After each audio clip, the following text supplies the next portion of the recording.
رسول اللہ صلی اللہ علیہ وآلہ وسلم کے زمانے میں ایک ایسا واقعہ پیش آیا جو اسلامی تاریخ کا اپنی نوعیت کا منفرد واقعہ ہے. نہ اس سے پہلا ایسا واقعہ پیش آیا نہ اس کے بعد. کہ رسول اللہ صلی اللہ علیہ وسلم تشریف فرمان، ایک صحابی رسول حضرت ماعز اسلمی رضی اللہ عنہ رسول اللہ صلی اللہ علیہ وسلم کی خدمت میں حاضر ہوئے. آنکھوں سے آنسو جاری ہیں، آنسوں سے ان کی داڑھی مبارک تر ہے. رسول اللہ صلی اللہ علیہ وسلم کے آگے آئے اور جھکے اور عرض کی اقم علیہا حضر یا رسول اللہ طاہرنی یا رسول اللہ صلی اللہ علیہ وسلم. جب یہ جملے کہے رسول اللہ صلی اللہ علیہ وسلم اپنا رخ انور پھیر لیا. یہ منفرد واقعہ ہے، نہ کوئی FIR درج ہے، نہ کوئی چشم بین گواہ ہے. صحابی رسول اپنے گناہ کا، اپنے جرم کا خود اقرار کر رہے.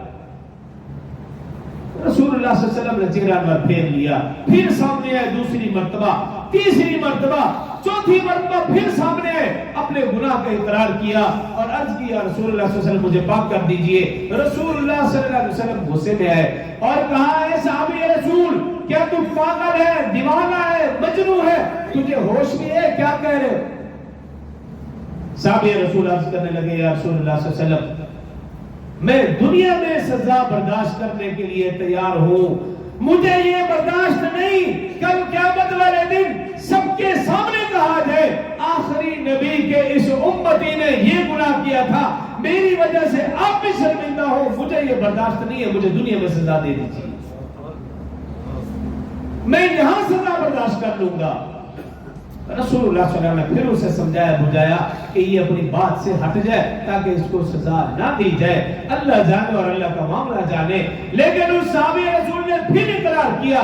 رسول اللہ صلی اللہ علیہ وسلم نے صحابہ کرام رضوان اللہ علیہم اجمعین کو جمع کیا اور بدکاری کی سزا دیتے ہوئے سنگسار کر دیا گیا.